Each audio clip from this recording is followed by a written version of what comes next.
माता की जय गुरुवर की। निश्चित रूप से हम और आप सभी लोग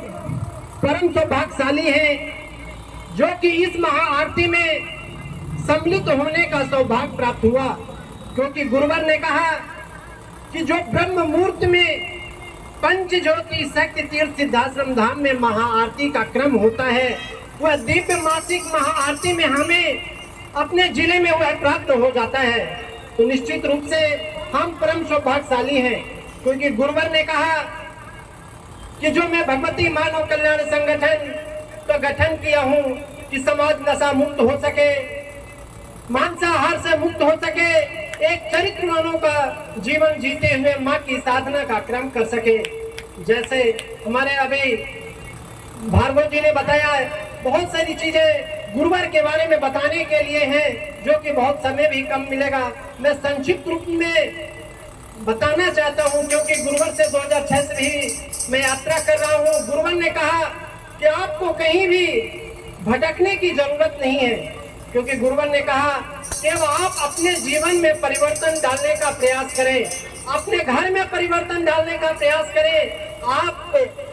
ज्यादा कुछ मत कीजिए, सिर्फ आप यह ध्यान रखें कि जो गुरुवर ने माँ की साधना का क्रम दिया है, यदि सच्ची ईमानदारी के साथ में यदि माँ की साधना का क्रम करते हैं, हमारे घर में यदि डेली माँ की साधना का क्रम होता है, यदि दुर्गा चालीसा का पाठ का क्रम यदि डेली होता है, हमारे बच्चे और पूरा परिवार यदि ब्रह्म मुहूर्त से उठता है, तो निश्चित रूप से गुरुवर ने कहा कोई व्यक्ति कभी भी भटक नहीं सकता, उसके घर में कभी परेशानियां भी आती नहीं है, क्योंकि धीरे धीरे भी माँ की जो साधना का क्रम होता है,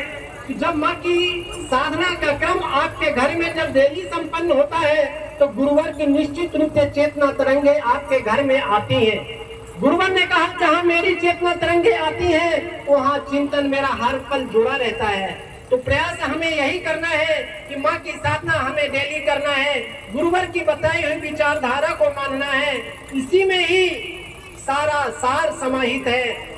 क्योंकि गुरुवर ने कहा कि कोई व्यक्ति मेरे से कितना भी नजदीक हो जाए, कोई कितना बड़ा से बड़ा पद में हो जाए, यदि वह मेरी बताई हुई विचारधारा को नहीं मानता है, यदि वह मेरी बताई हुई साधना को अपने घर में नहीं संपन्न करता है, तो वह अपनी चैतन्यता को भी चैतन्य नहीं कर पाएगा, अपने आस पड़ोस के लोगों के जीवन में भी परिवर्तन नहीं कर पाएगा, और साथ में अपने परिवार में भी परिवर्तन नहीं कर पाएगा। क्योंकि जब तक हमारे अंदर वह पात्रता नहीं आएगी, क्योंकि गुरुवर ने कहा जब साधना आप करोगे तभी मेरी चेतना तरंगे प्राप्त होंगी। जब चेतना तरंगे प्राप्त होगी, आपके वाणी में परिवर्तन आएगा, आपके मन मस्तिष्क में विचार अच्छे आएंगे, आपके मन मस्तिष्क में तभी